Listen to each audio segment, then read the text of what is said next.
Recording by Peter Piazza. Nyarlathotep by H.P. Lovecraft. Nyarlathotep, crawling chaos, I am the last. I will tell the audient void. I do not recall distinctly when it began, but it was months ago. The general tension was horrible. To a season of political and social upheaval was added a strange and brooding apprehension of hideous physical danger, a danger widespread and all-embracing, such a danger as may be imagined only in the most terrible phantasms of the night. I recall that the people went about with pale and worried faces, and whispered warnings and prophecies which no one dared consciously repeat or acknowledge to himself that he had heard. A sense of monstrous guilt was upon the land, and out of the abysses between the stars swept chill currents that made men shiver in dark and lonely places. There was a demoniac alteration in the sequence of the seasons. The autumn heat lingered fearsomely, and everyone felt that the world, and perhaps the universe, had passed from the control of known gods or forces to that of gods or forces which were unknown. And it was then that Nyarlathotep came out of Egypt.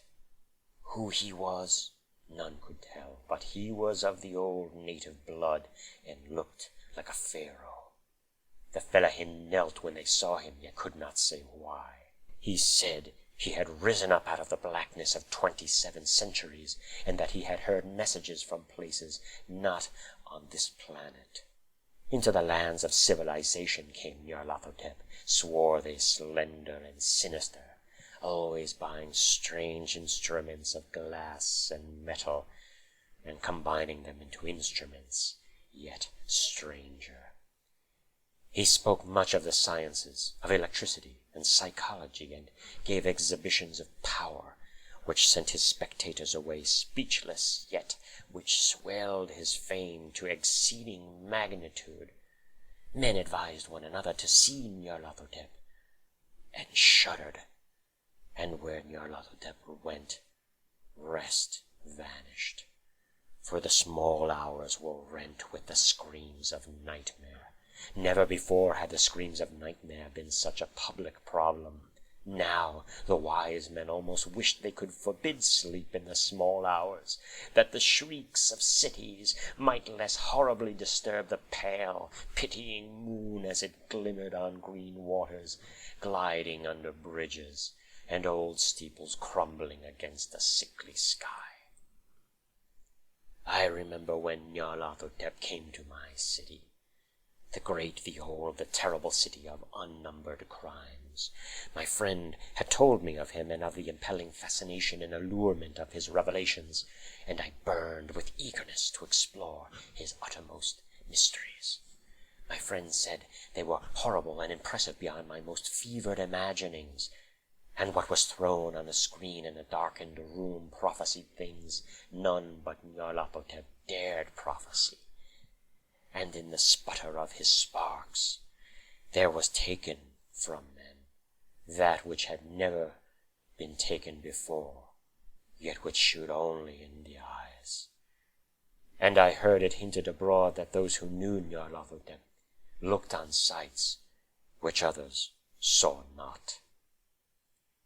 It was in the hot autumn that I went through the night with the restless crowds to see Nyarlathotep, through the stifling night and up the endless stairs into the choking room, and shadowed on a screen I saw hooded forms amidst ruins, and yellow, evil faces peering from behind fallen monuments, and I saw the world battling against blackness, against the waves of destruction from ultimate space, whirling, churning, struggling around the dimming, cooling sun.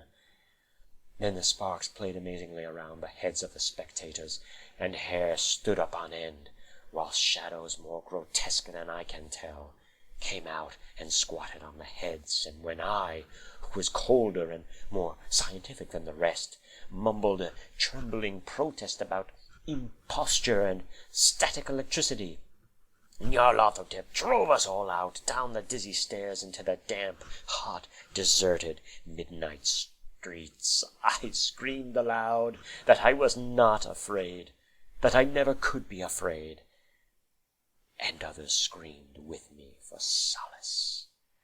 We swore to one another that the city was exactly the same and still alive, and when the electric lights began to fade, we cursed the company over and over again, and laughed at the queer faces we made.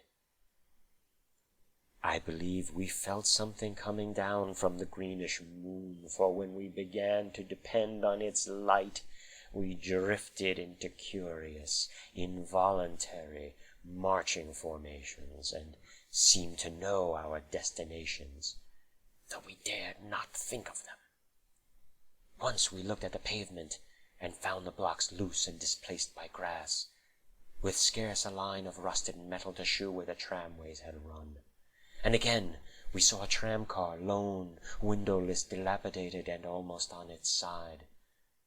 When we gazed around the horizon, we could not find the third tower by the river, and noticed that the silhouette of the second tower was ragged at the top. We then split up into narrow columns, each of which seemed drawn in a different direction. One disappeared in a narrow alley to the left, leaving only the echo of a shocking moan. Another filed down a weed-choked subway entrance, howling with a laughter that was mad. My own column was sucked toward the open country, and presently I felt a chill which was not of the hot autumn. For as we stalked out on the dark moor, we beheld around us the hellish moon glitter of evil snows, trackless, inexplicable snows, swept asunder in one direction only, where lay a gulf all the blacker for its glittering walls. The column seemed very thin indeed as it plodded dreamily into the gulf. I lingered behind, for the black rift in the green-litten snow was frightful, and I thought I had heard the reverberations of a disquieting wail as my companions vanished, but my power to linger was slight. As if beckoned by those who had gone before, I half floated between the titanic snowdrifts, quivering and afraid into the sightless vortex of the unimaginable.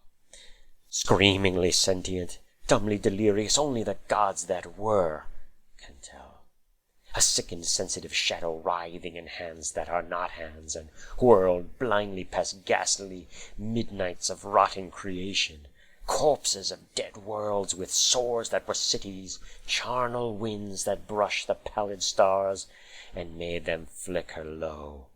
Beyond the worlds, vague ghosts of monstrous things, half-seen columns of unsanctified temples that rest on nameless rocks beneath space, and reach up to dizzy vacua above the spheres of light and darkness. And through this revolting graveyard of the universe, the muffled, maddening beating of drums, and thin, monotonous whine of blasphemous flutes from inconceivable, unlighted chambers beyond time. The detestable pounding and piping whereon to dance slowly, awkwardly, and absurdly the gigantic tenebrous ultimate gods, the blind, voiceless, mindless gargoyles whose soul is Nyarlathotep.